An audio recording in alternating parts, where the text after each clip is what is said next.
जय माता दी, जय जगदंब, नमो आदेश. मी प्राध्यापक आंधळे सर आपल्या ह्या व्हिडिओमध्ये सहर्ष स्वागत करत आहे. अनेक गृहिणींना किंवा पूजा करणाऱ्या भाविकांना, साधकांना एक प्रश्न पडतो. तो प्रश्न असा की आपण देवघरामध्ये ज्या देवाच्या मूर्त्या ठेवलेल्या असतात त्या मूर्त्यांपैकी काही मूर्त्यांची पुनरावृत्ती झालेली असते. म्हणजे एका देवाच्या कधी 2 मूर्त्या, कधी 3 मूर्त्या अशा आपल्याजवळ असतात. मग बऱ्याच वेळेला उपासना शिबिरामध्ये सुद्धा मला अनेक माता भगिनी प्रश्न विचारतात किंवा काही जणांच्या कमेंटद्वारे प्रश्न असतात. ते असे की गुरुजी, आमच्याकडे जुनी या देवतेची एक मूर्ती होती, परंतु पुन्हा नवीन पिढीमध्ये सुद्धा त्याच देवतेची एक मूर्ती आमच्याकडे एक्स्ट्रा झालेली आहे किंवा आम्हाला ती मिळालेली आहे किंवा आम्ही विकत घेतलेली आहे.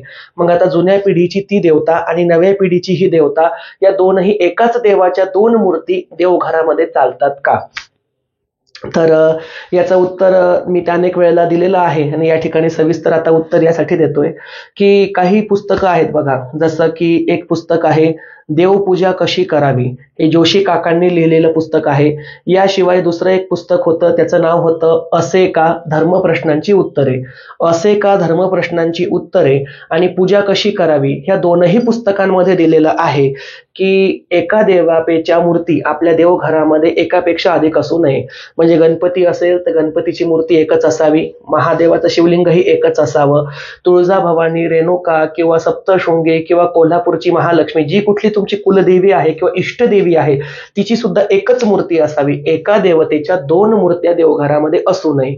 आणि मग त्यामुळे बऱ्याच वेळेला अशा वेळेला प्रश्न पडतो की सासूने पहिली एखादी देवीची मूर्ती घरामध्ये ठेवलेली असते, सून सुद्धा देवाच्या दर्शनाला जाते आणि तिला त्याच देवीची मूर्ती विशेष आवडते, ती नवीन ढाच्यातील नवीन मूर्ती घेऊन येते. मग जुन्या पिढीतील सासूच्या हातची देवी आणि नवीन सुनेच्या हातची देवी दोन्हीपैकी कुठली ठेवावी हा प्रश्न पडतो. आणि बऱ्याच वेळेला मग काही जण सेवा केंद्रांमध्ये किंवा इतर काही पुरोहित वर्गाला हा प्रश्न विचारतात. यातून बऱ्याच वेळेला चुकीचं मार्गदर्शन होताना सुद्धा मी पाहिलेलं आहे. प्रस्तावना फार मोठी झाली आहे कारण हा विषय तेवढा समजावून सांगणं गरजेचा वाटला. मी तुम्हाला एका शब्दामध्ये सांगतो, देवतेच्या मूर्ती ह्या सकारात्मक लहरी उत्पन्न करणारे माध्यम असतात. त्यामुळे एका देवघरामध्ये एका देवाच्या अनेक मूर्ती चालतात. पुन्हा रिपीट करतो, देवघरामध्ये एकापेक्षा अधिक एकाच देवाच्या मूर्ती चालतात. म्हणजे जर गणपतीच्या 2 मूर्ती असतील त्यापैकी तुम्हाला कुठलीही मूर्ती विसर्जन करण्याची आवश्यकता नाही.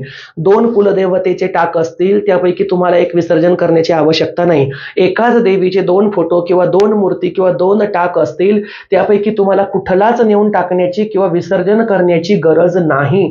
त्याचं कारण असं, टाक नवा असो जुना असो, मूर्ती जुनी असो नवी असो, ती एकाच देवतेची आहे. त्यामुळे त्या मूर्तीमध्ये कमी अधिक प्रमाणामध्ये सारख्याच प्रमाणाचे शक्ती लहरी असतात. फक्त फरक एवढा राहील की जी मूर्ती जुनी आहे तिच्यामध्ये शक्ती लहरी अधिक राहतील कारण तिची पूजा अधिक झालेली असते. तर नवीन मूर्तीमध्ये जुन्या मूर्तीच्या मानाने ऊर्जा कमी राहील, परंतु ऊर्जा दोन्हींमध्ये कमी अधिक प्रमाणामध्ये राहील म्हणजे राहील. त्यामुळे आपण जुनी मूर्ती सुद्धा विसर्जन करू नये. त्यासोबतच नवीन मूर्ती पहिली गोष्ट आणू नये. पण येत कदाचित तुम्हाला कोणी त्या ठिकाणी भेट म्हणून दिली किंवा प्रसाद म्हणून दिली किंवा तुम्हाला न कळतपणे ती घ्यावीशी वाटली आणि तुम्ही घरी आणलीच, तर आपण दोनही मूर्त्यांची पूजा केलीच पाहिजे. मुळामध्ये मूर्ती विज्ञान काय सांगतं? मूर्तीचा प्रमुख उद्देश आहे की त्या ठिकाणी असणाऱ्या अमूर्त परमेश्वराला मूर्त स्वरूपामध्ये डोळ्यासमोर उभं करण्यासाठी आपण मूर्तीची त्या ठिकाणी गरज भासवतो किंवा मूर्तीची गरज निर्माण करतो. म्हणजे काय? परमेश्वर हा निर्गुण आहे, निराकार आहे, अविनाशी आहे. असा अविनाशी, निराकार, निर्गुण असणाऱ्या परमेश्वराला आपण उघड्या डोळ्यांनी कधी बघितलेलं नसतं. मग नेमकं त्याचं ध्यान आपल्या डोळ्यासमोर उभं करण्यासाठी आणि त्याचं त्या ठिकाणी चिंतन करण्यासाठी, स्मरण करण्यासाठी, त्याची आराधना करण्यासाठी आपल्याला एका माध्यमाची आवश्यकता भासते. आणि त्यामुळे आपण त्या परमेश्वराची मूर्ती, फोटो किंवा टाक हे त्याचं प्रतीक म्हणून आपल्या देवघरामध्ये स्थापन करतो. मग त्या ठिकाणी त्या मूर्ती 1 असो, 2 असो, 3 असो, त्या ठिकाणी पॉझिटिव्ह शक्ती निर्माण करणाऱ्या माध्यम आहेत. त्यामुळे आपण त्यापैकी कुठलीही मूर्ती विसर्जित करण्याची आवश्यकता अजिबातच नाही. काही जण म्हणतात एका घरामध्ये एकापेक्षा अधिक जर एका देवाच्या मूर्ती असल्या, म्हणजे 2 गणपती, 2 देवी किंवा त्या ठिकाणी 2 शिवलिंग, तर त्या ठिकाणी म्हणे निगेटिव्ह ऊर्जा निघते, घरामध्ये कलह होतात, लक्ष्मी बंधन पडते, रोगराई लागते आणि घराचं म्हणे त्या ठिकाणी वाईट होतं. मी तुम्हाला गॅरंटेड सांगतो, गेल्या कित्येक पिढ्यांपासून आमच्यापाशी काही देवांच्या मूर्त्या होत्या, त्यामध्ये मी माझ्या काही नवीन मूर्त्या माझ्या गुरूंच्या हस्ते स्थापन केल्या. माझ्या घरामध्ये प्रत्येकच देवाच्या मूर्ती ह्या 2 ते 3 प्रमाणामध्ये आहे. आतापर्यंत ना माझं कधी वाईट झालं, ना माझ्यावर कुठल्या वाईट शक्तीचा परिणाम झाला, ना माझ्या घरात कधी लक्ष्मीबंधन झालं, रोगराई आली. माझ्या घरापासून आज रोजी मला कुठल्याही प्रकारचा त्रास नाही. उलट माझ्या ह्या गादीवरून हजारो शिष्य तयार झाले, जी स्वतःची देवघरं चालवत आहे, गाद्या सुरू करत आहेत. त्यामुळे मी स्वतःच उदाहरण या ठिकाणी देईल. आणि हे काही जणांना या ठिकाणी वाटेल की सर काहीतरी व्हिडिओ बनवण्यासाठी कंटेंट, तर मी या ठिकाणी कंटेंट न करता तुम्हाला प्रात्यक्षिक दाखवणार आहे की माझ्या देवघरामध्ये एका देवतेच्या किती मूर्त्या आहेत. सुरुवात मी करत आहे माझी कुलस्वामिनी श्री तुळजाभवानी मातेपासून. तुम्ही कॅमेरा देवीकडे फिरवा. या ठिकाणी ही जगदंबा देवी संस्थानमधील श्री तुळजाभवानी मातेची पाषाणाची मूर्ती आहे, जी आम्ही कायमस्वरूपी स्थापन केलेली आहे. आता ही जी तुळजाभवानी आहे, ही या ठिकाणी आपण हिला 1 असा क्रमांक देऊया, म्हणजे तुळजाभवानीचा हा एक विग्रह आहे. त्यानंतर आता मी तुम्हाला इकडे माझ्या हातावर दाखवतोय, हा आमच्या आजीच्या हातची तुळजाभवानीची पितळी मूर्ती. तर या ठिकाणी ही तुळजाभवानीची मूर्ती पितळेची असून ही क्रमांकाने 2 वरती येते. मी पुन्हा हिला देवघरामध्ये ठेवून घेत आहे. त्यानंतर मी तुम्हाला श्री तुळजाभवानी मातेचीच आमच्या आजीच्याच हातची ही अष्टभुजा मूर्ती दाखवत आहे. हा 3रा विग्रह आहे तुळजाभवानीचा, पितळेची मूर्ती. यानंतर मी तुम्हाला आमच्या आजीच्या सासूच्या हातचा हा कुलदेवतेचा म्हणजे श्री तुळजाभवानी मातेचा चांदीचा टाक दाखवत आहे. हा या ठिकाणी आपण नंबर 4चा विग्रह समजूया, तुळजाभवानी मातेचा. आणि यानंतर इकडे ही जी मूर्ती आहे तुम्ही गादीवर बघू शकता, तर ही या ठिकाणी तुळजाभवानीची 5व्या क्रमांकाची पितळेची मूर्ती आपण समजूया. म्हणजे एकंदरीतच काय, तर तुळजाभवानी मातेच्या माझ्या एवढ्याच जागेमध्ये 5 मूर्त्या मी तुम्हाला दाखवल्या. यानंतर आता आपण श्री सप्तशृंग निवासिनी मातेकडे जाऊया. तर देवघराकडे पहिले दाखवतो. ही आमच्या आजीच्या हातची सप्तशृंगी अतिशय छोटीशी मूर्ती वणीगडच्या देवीची, जुन्या काळचा हा ढाचा आहे. ही आमच्या आजीला सापडली होती. आता हिला आपण नंबर 1 किंवा विग्रह क्रमांक 1 असा क्रमांक देऊया, सप्तशृंगीची 1 मूर्ती. त्यानंतर इथे गादीवरती सप्तशृंगीची ही पितळेची मूर्ती आहे, हिला आपण नंबर 2 किंवा क्रमांक 2चा विग्रह सप्तशृंगीचा समजूया. आणि इथे कायम स्वरूपामध्ये मी स्थापन केलेली सप्तशृंग निवासिनी मातेची ही पाषाणाची मूर्ती, हिला या ठिकाणी आपण सप्तशृंगी मातेचा विग्रह 3 असं नाव देऊया. आता हे झालं या ठिकाणी सप्तशृंगी मातेचं. आता आपण श्री रेणुका मातेकडे वळूया. रेणुका म्हणा, यमाई म्हणा, यल्लम्मा म्हणा, रेणुका यल्लम्मा एकच. या रेणुका यल्लम्माची स्थापना मी दाखवत आहे. हा जो या ठिकाणचा आमचा तांदळा आहे, हा या ठिकाणी पाषाणाचा आहे. आता ह्या पाषाणाच्या तांदळ्याच्या बाजूला आता आपण वरती देवळीमध्ये दाखवूया. याला आपण क्रमांक 1चा नंबर दिला. या ठिकाणी हा पुन्हा दुसरा जो आहे हा पाषाणाचाच मुखवटा आहे, याला आपण विग्रह 2चं नाव देऊया. याच्या बाजूलाच रेणुका मातेचा पाषाणाचा मुखवटा आहे, याला विग्रह 3 नाव देऊया. त्यानंतर मध्ये प्लॅस्टर ऑफ पॅरिसचा मुखवटा आहे, त्याला रेणुका मातेचा विग्रह 4 असं नाव देऊया. त्यानंतर इथे 2 पितळेच्या मूर्त्या आहेत ज्या रेणुकेच्याच आहेत, त्याला आपण त्या ठिकाणी क्रमशः 5 आणि 6 असं नाव देऊया. आता या ठिकाणी बघा एकूण 6 विग्रह आपण बघितले. आणि यानंतर गादीवरती रेणुका मातेची मी तुम्हाला ही पितळेची मूर्ती दाखवत आहे, हिला रेणुका मातेचा विग्रह क्रमांक 7 हे नाव देऊया, कारण ती 7व्या क्रमांकाची आहे. आणि याशिवाय मी तुम्हाला या ठिकाणी हा टाक हातात घेऊन दाखवतोय. हा आमच्या आजीच्या हातचा असणारा रेणुका मातेचा विग्रह म्हणजे चांदीचा टाक आहे, याला आपण क्रमांक 8 असं नाव देऊया. आता या ठिकाणी खंडोबाचंही तसंच आहे, 2 मूर्त्या माझ्याकडे आहे. आता मी जास्त खोलामध्ये न जाता मूळ मुद्द्यावर येतो.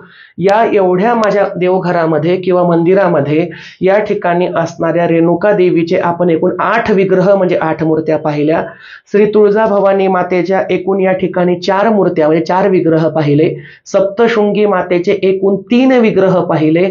आता काही जण म्हणतात की 3 एकाच देवीच्या किंवा एकाच देवाच्या 3 मूर्त्या एका डागी ठेवल्या की विस्फोट होतो, फार वाईट घडतं. मी तर सप्तशृंगीचे 3 विग्रह ठेवलेले आहे, माझं काहीही वाईट झालेलं नाही. याशिवाय माझ्याकडे उजव्या सोंडेचा पितळेचा गणपती आहे, जो या ठिकाणी मी देवघरात ठेवलेला आहे. हा उजव्या सोंडेचा पितळेचा गणपती जो या ठिकाणी गणपतीची मी तुम्हाला मूर्ती दाखवत आहे. हा आमच्या देवघरातील उजव्या सोंडेचा गणपती आहे, ज्याची दक्षिण नाडी ही जागृत मानण्यात येते, म्हणजे तो उग्र मानण्यात येतो. हा पितळेचा उजव्या सोंडेचा गणपती तर माझ्याकडे आहेच आहे, परंतु याशिवाय कायमस्वरूपी स्थापना केलेला हा पाषाणाचा सुद्धा मी गणपती दाखवतो, जो उजव्या सोंडेचाच आहे. आणि त्याच्याच बाजूला या ठिकाणी हा मातीचा गणपती आहे, जो आम्ही त्या ठिकाणी गणेश उत्सवामध्ये बसवत असतो. म्हणजे गणपतीचे सुद्धा एकूण 3 विग्रह माझ्या देवघरामध्ये झाले. इथे ही महादेवाचं पाषाणाचं शिवलिंग आहे. हे शिवलिंग या ठिकाणी असून असंच एक दुसरे पितळेची सुद्धा महादेवाची मूर्ती म्हणजेच शिवलिंग माझ्याकडे आहे, जे या ठिकाणी आपण बघू शकतो. म्हणजे मी तुम्हाला दाखवत आहे. थोडासा कॅमेरा ब्लूर होतोय मध्ये मध्ये दिव्याच्या प्रकाशामुळे. तर या ठिकाणी मला सांगण्याचा उद्देश असा आहे की माझ्या घरामध्ये बघा, आता आपण सर्व काउंटिंग करूया. गणपतीच्या मूर्त्या एकूण 3 आल्या, महादेवाच्या मूर्त्या एकूण 2 झाल्या, रेणुका मातेचे विग्रह एकूण 8 झाले, तुळजाभवानीचे एकूण 4 झाले, सप्तशृंगीचे एकूण 3 झाले.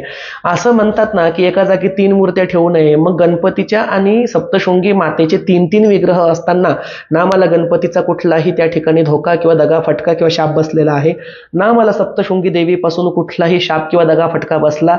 कारण आहे, मी संत रविदास महाराज यांच्या म्हणीला फार जास्त मानतो. संत रविदास महाराज म्हणजेच रोहिदास महाराज म्हणायचे, मन चंगा तो काठवत में गंगा.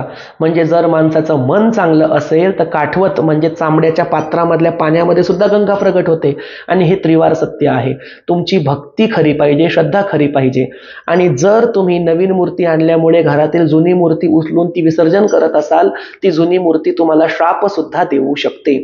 याशिवायच तुम्ही जर नवीन मूर्ती आणतच नसाल आणि जुनी मूर्ती खंडित झाली असेल तर खंडित मूर्ती सुद्धा श्राप देते. त्यामुळे तुम्ही सुयोग्य असा निर्णय घ्यावा, खंडित मूर्तीची सुद्धा पूजा करू नये.